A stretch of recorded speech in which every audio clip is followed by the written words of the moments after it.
ഞാൻ ഈ അടുത്ത് ഒരു യുക്തിവാദി ഉണ്ടാക്കിയൊരു ഫിത്തന ക്ലിപ്പ് കേട്ടു.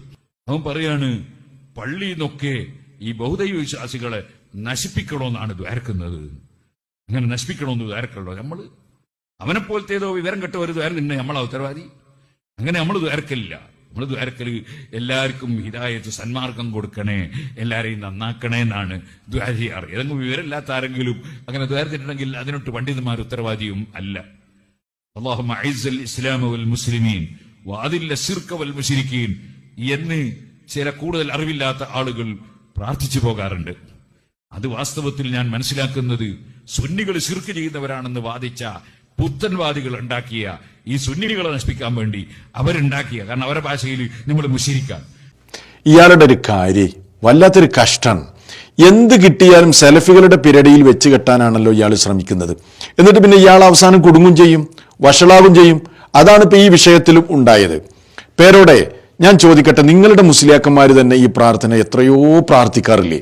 നിങ്ങളുടെ പള്ളികളിൽ പ്രാർത്ഥിക്കാറില്ലേ? എന്തിനേറെ നിങ്ങളുടെ ഏറ്റവും വലിയ ഉസ്താദ് സാക്ഷാൽ കാന്തപുരം ഈ പ്രാർത്ഥന പ്രാർത്ഥിച്ചിട്ടില്ലേ? ഖലീൽ ബുഖാരി പ്രാർത്ഥിച്ചിട്ടില്ലേ? നിങ്ങൾ എന്താലോചിച്ചിട്ടാണ് ഇതൊക്കെ പ്രസംഗിക്കുന്നത്?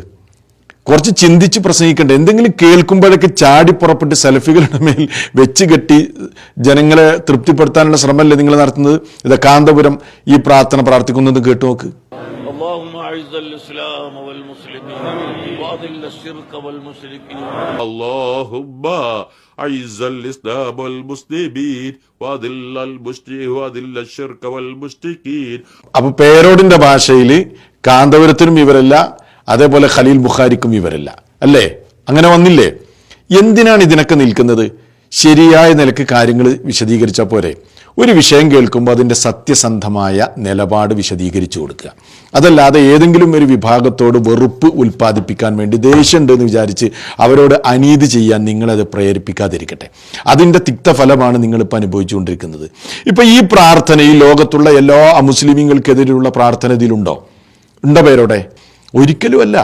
ഇത് ഉദ്ധരിക്കുന്ന അല്ലെങ്കിൽ ഇത് കൊണ്ടുവരുന്ന യുക്തിവാദിയും ഈ വിഷയം മറുപടി എന്ന് പറഞ്ഞുകൊണ്ട് സംസാരിക്കുന്ന നിങ്ങൾക്കും ഈ വിഷയത്തിൽ വിവരമില്ല എന്ന് ഞാൻ പറയുള്ളൂ. അതല്ലെങ്കിൽ പക്വമല്ലാത്ത ഇടപാടാണ് നിങ്ങൾ ഇടപെടുന്നത്. എന്താണ് ഈ വിഷയം? ഇവിടെ അൽ കഫറത്ത അൽ മുശ്രിക്കീൻ എന്നൊക്കെ പറഞ്ഞല്ലോ. അതൊക്കെ മഅരിഫയല്ലേ? ഭാഷ അറിയുന്ന പേരോടെ നിങ്ങൾക്കറിയില്ലേ? ഭാഷ അറിയുമെങ്കിൽ മഅരിഫയല്ലേ അത് എല്ലാ മുസ്ലിമീങ്ങളെയും എല്ലാ മുശ്രിക്കീങ്ങളെയാണ് അതുകൊണ്ട് ഉദ്ദേശിക്കുന്നത്? ഒരിക്കലും അല്ല. മറിച്ച് അവിടെയൊക്കെ മഅരിഫയാണ്. ഒരു പ്രത്യേക വിഭാഗത്തെ മുസ്ലിമീങ്ങളോട് ശത്രുത വെക്കുന്ന, അവരുടെ നാട്ടിൽ നിന്ന് അവരെ ആട്ടിപ്പുറത്താക്കുന്ന, അവരെ നിഷ്കാസനം ചെയ്യാൻ വേണ്ടി ശ്രമിക്കുന്ന, പ്രത്യേകിച്ചൊരു യുദ്ധമുഖവുമായി ബന്ധപ്പെട്ട പ്രാർത്ഥനയാണിത്. പ്രത്യേകിച്ച് എപ്പോഴും ഈ പ്രാർത്ഥന മുസ്ലിമീങ്ങൾ പ്രാർത്ഥിക്കാറുള്ളത്, മിമ്പറുകളിൽ പ്രാർത്ഥിക്കാറുള്ളത് ഫലസ്തീൻ ജനതയ്ക്ക് വേണ്ടിയാണ്. അവരുടെ ശത്രുക്കൾക്കെതിരിലാണ് പ്രാർത്ഥിക്കാറുള്ളത്. അവരുടെ സ്വന്തം നാട്ടിൽ നിന്ന് ആട്ടിപ്പുറത്താക്കുന്ന, അവരെ കൊന്നുകൊണ്ടിരിക്കുന്ന, പിഞ്ചു പൈതങ്ങളുടെ നെഞ്ചിലേക്ക് പോലും വെടിയുതിർത്തുകൊണ്ടിരിക്കുന്ന, ഉമ്മപെങ്ങന്മാരെ ബലാത്സംഗം ചെയ്തുകൊണ്ട് സ്വന്തം രാജ്യത്ത് നിന്ന് അവരെ ആട്ടിപ്പുറത്താക്കി എന്നും കണ്ണീരിൽ കഴിഞ്ഞുകൂടുന്ന നമ്മുടെ സുഹൃത്തുക്കൾ ഫലസ്തീൻ ജനത, അവർക്ക് വേണ്ടിയാണ് ഈ പ്രാർത്ഥിക്കുന്നത്. അവരുടെ ശത്രുക്കൾക്കെതിരിലാണ് ഈ പ്രാർത്ഥന. അതിനെന്താ അത്ര കുഴപ്പം? അവരുടെ കയ്യിൽ അവരെ പ്രതിരോധിക്കാനുള്ള ആയുധങ്ങളില്ല. അവരുടെ കയ്യിൽ ഈ പ്രാർത്ഥന മാത്രമേ ഉള്ളൂ. അപ്പൊ ശത്രുക്കൾക്കെതിരിൽ, മുസ്ലിമീങ്ങളോട് ശത്രുത വെച്ച് പുലർത്തുന്ന ഈ നിലക്കുള്ള ആളുകൾക്കെതിരിലുള്ള പ്രാർത്ഥനയാണിത്. അതല്ലാതെ ഇത് ലോകത്തുള്ള എല്ലാ മുസ്ലിമീങ്ങൾക്കെതിരെയുള്ള പ്രാർത്ഥനയല്ല. മറിച്ച് മുസ്ലിമീങ്ങളോട് സൗഹാർദ്ദത്തിലും സഹവർത്തിത്വത്തിലും സ്നേഹത്തിലൊക്കെ കഴിയുന്ന ആ മുസ്ലിമീങ്ങളുടെ അവരോടുള്ള നിലപാട് എന്താണെന്ന് ഖുർആൻ കൃത്യമായി പറഞ്ഞിട്ടുണ്ട്. അവരോട് നീതി പാലിക്കുന്നതിലും നന്മയിൽ വർത്തിക്കുന്നതിലും അത് നല്ല കാര്യമാണ്, അത് പ്രോത്സാഹിപ്പിക്കുകയാണ് ഖുർആനിൽ നമുക്ക് കാണാൻ കഴിയുന്നത്. അപ്പൊ അത് നോക്കിയാൽ എല്ലാവർക്കും മനസ്സിലാവില്ലേ?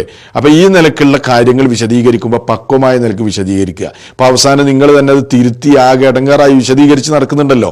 ഈ ഒരു അവസ്ഥ വരാതിരിക്കാൻ ഒരു വിഷയം കേൾക്കുമ്പോൾ കിട്ടുമ്പോൾ അത് കൃത്യമായ നിലക്ക് വിശദീകരിച്ചു കൊടുത്തിട്ടുണ്ടെങ്കിൽ ഈ അവസ്ഥ ഉണ്ടാവില്ല എന്നാണ് എനിക്ക് പറയാനുള്ളത്. അതുകൊണ്ട് പേരോട് പറഞ്ഞതുപോലെ അല്ല വസ്തുത എന്ന് എല്ലാവരോടും ഇതുമായി ബന്ധപ്പെട്ട് ഓർമ്മപ്പെടുത്തുകയാണ്.